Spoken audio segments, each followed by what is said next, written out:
అందరికీ నమస్తే friends, welcome to my channel Telugu voice కథలు. ఇవాళ 2 ఇడ్లీలు అనే ఒక చిన్న కథ గురించి తెలుసుకుందాం రండి. ఒక మహిళ ప్రతిరోజు తన ఇంట పిట్టగోడపై ఆకుల్లో 2 ఇడ్లీలు పెడుతూ వచ్చేది. ఆకలితో ఉన్నవాళ్ళు ఎవరైనా తింటారు అని ఆ దారి వెంట వెళ్ళే ఒక ముసలాయన ఆ ఇడ్లీలు తీసుకోవడం, ఏదో చిన్నగా గొనుక్కుంటూ వెళ్ళడం జరిగేది. ఒకరోజు వేదవతి గోడ పక్కనే నిలబడి అతను ఏమంటున్నాడో వినాలని అనుకుంది. అతను చెప్తున్న మాటలు, నువ్వు చేసిన పాపం నీ దగ్గరే ఉంటుంది, నువ్వు చేసే పుణ్యం వచ్చి నిన్నే చేరుతుంది అని ప్రతిరోజు అతను ఈ మాటలే చెప్తున్నాడు. రోజు ఇడ్లీ పెడుతున్నాను, తీసుకుపోతున్నాడు.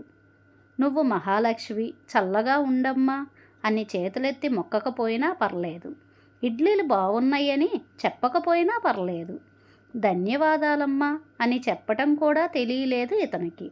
ఏదో ఆ చెత్త వాగుడు వాగిపోతున్నాడు అని చాలా కోపంతో రగిలిపోయింది.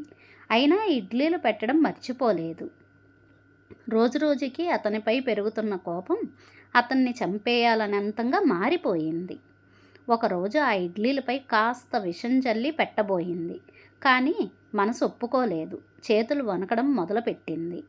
ఆలోచన మొదలయ్యింది. చి వద్దు, అతను అలా అంటే నేనెందుకు ఇలా మారిపోయాను అని ఆ ఇడ్లీలు పడేసి మంచి ఇడ్లీలు పెట్టింది. ఆ వ్యక్తి ఇడ్లీలు తీసుకుని మళ్ళీ అవే మాటలు చెబుతూ వెళ్ళాడు. కొట్టాలన్న కోపం వచ్చినా తనను తాను సమాధానపరుచుకుంది. ఆ రోజు మిట్ట మధ్యాహ్నం ఎవరో తలుపు కొట్టినట్టు ఉంటే వెళ్ళి తలుపు తీసింది. ఎదురుగా మురికి బట్టలతో ఓ యువకుడు. అతను ఎవరో కాదు, సొంతంగా ఉద్యోగం చేసుకుంటానని ఇల్లు వదిలి అలిగి వెళ్ళిన తన కొడుకు. అమ్మ, ఇంటికి వస్తుంటే ఎవరో నా పర్సు దొంగలించేశారు. చేతిలో చిల్లు గవ్వలేదు. బాగా ఆకలేసింది. కళ్ళు తిరిగి పడిపోయాను. ఎవరో ఓ ముసలాయన 2 ఇడ్లీలు ఇచ్చి నా ఆకలి తీర్చాడు, నా ప్రాణాలు కాపాడాడు అని చెప్పాడు. ఆ మాటలు వినగానే ఆమెకు వణుకు పుట్టేసింది. విషం కలిపిన ఇడ్లీలు పెట్టుంటే నా కొడుక్కి నేనే యముణ్ణై ఉంటాను కదా అని కంటతడి పెట్టుకుంది. ఇప్పుడు ఆమెకి ఆ ముసలాయన మాటలు అర్థమయ్యింది. నువ్వు చేసిన పాపం నీతోనే ఉంటుంది, నువ్వు చేసే మంచి నిన్ను వెతుక్కుని వచ్చి చేరుతుంది. అందరికీ అన్నీ అర్థం కావు. అర్థమయ్యే అంతవరకు ఎవరూ ఎదురు చూడము. చేసిన ధర్మం ఎప్పుడూ ఏదో ఒక రూపంలో మనకు వచ్చి చేరుతుంది. ఏదో ఒక ధర్మం చేయటం అలవాటు చేసుకోవాలి.